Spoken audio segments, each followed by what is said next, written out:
இப்பதான் ஸ்குவிட் கேமோட first game start ஆக போகுது. வழக்கம் போல அந்த ரூம்குள்ள 456 பேர் இருக்காங்க. இப்ப ஹீரோக்கு அதே பழைய நம்பரான 456 தான் கொடுத்துருக்காங்க. இப்ப எல்லார்கிட்டயும் இந்த கேம் எப்படி நடக்கும்னு சொல்லிட்டு அவங்க எல்லாரும் கேம் நடக்கிற இடத்துக்கு கூட்டு போயிடுறாங்க. கேம் நடக்கிற இடத்துக்கு போனதுக்கு அப்புறம் ஹீரோ அங்க இருக்க பிளேயர்ஸ் எல்லாருக்கும் ஒரு வார்னிங் கொடுக்குறாரு. அந்த பொம்மை திரும்பும் போது நீங்க நடக்கக்கூடாது, ஒருவேளை நடந்தீங்கன்னா அந்த கண்ணில் இருக்கிற கேமரா வழியா பார்த்து உங்களை சுட்டு கொண்டுருவாங்கன்னு சொல்றாரு. ஆனா அங்க வந்த யாருமே அதை நம்பல.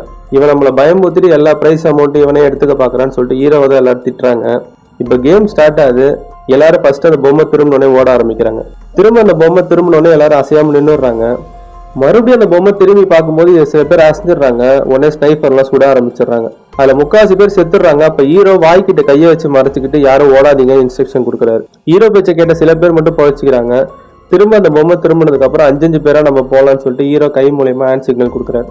ஹீரோவோட பேச்சை கேட்டு விளையாண்டதால அந்த கேம்ல போன சீசன்ல செத்து போனவங்களோட இந்த சீசன்ல செத்து போனவங்க எண்ணிக்கை ரொம்ப கம்மி. கேம் முடிஞ்சு எல்லாரும் ரூம்குள்ள வந்ததுக்கு அப்புறம் எல்லாரும் ரொம்பவே பயப்படுறாங்க. திரும்ப இந்த இடத்த விட்டு எப்படியா போயிடணும்னு சொல்லிட்டு எல்லாரும் கத்த ஆரம்பிக்கிறாங்க. அப்ப அந்த கேம் நடத்துற ஆளுங்க அங்க வந்து நாங்க வழக்கம் போல ஓட்டிங் வைப்போம், அது மூலயமா தேர்ந்தெடுக்கலாம்னு சொல்லிட்டு ஓட்டிங் நடத்துறாங்க. அதுக்கு முன்னாடி உங்களுக்கு எவ்வளவு பிரைஸ் அமௌண்ட் கிடைக்கும்னு சொல்லிட்டு மேல ஒரு ஜாடியை வச்சு பணத்தை போட்டு காட்டுறாங்க. அதனால சில பேர் மட்டும் மனசு மாறிடுறாங்க. ஓட்டிங் ஸ்டார்ட் பண்ணோடனே லாஸ்ட் நம்பர்ல இருந்து ஓட் போட சொல்றாங்க. ஃபர்ஸ்ட் நம்ம ஹீரோ 456 தான் ஓட் போட வராரு. அவர் அந்த கேம் வேணாம்னு சொல்லிட்டு எக்ஸுக்கு சப்போர்ட் பண்ணி ஓட் போட்டுறாரு. அதுக்கப்புறம் பின்னாடி அந்த ஒவ்வொருத்தரா ஓட் போட ஆரம்பிக்கிறாங்க. இப்ப வழக்கம் போல சரிசமமா ஓட்டு இருக்கு. இப்ப ஃபர்ஸ்ட் நம்பர் மட்டும் ஓட்டு போடணும். அது யாருன்னு பார்த்தா ஃப்ரெட்மேன் தான் கேமுக்குள்ள வந்திருப்பாரு. போன சீசன்ல எப்படி கேம் நடத்த அந்த தாத்தாவே கேமுக்குள்ள வந்திருப்பாரோ அதே மாதிரி இந்த தடவை இந்த கேம் நடத்த ஃப்ரெட்மேனே கேமுக்குள்ள வந்திருப்பாரு. அவர் அந்த கேம் வேணும்னு சொல்லிட்டு ஓட் பண்றாரு. அதனால எல்லாரும் அங்கேயே இருக்க வேண்டிய நிலைமைக்கு தள்ளப்படுறாங்க.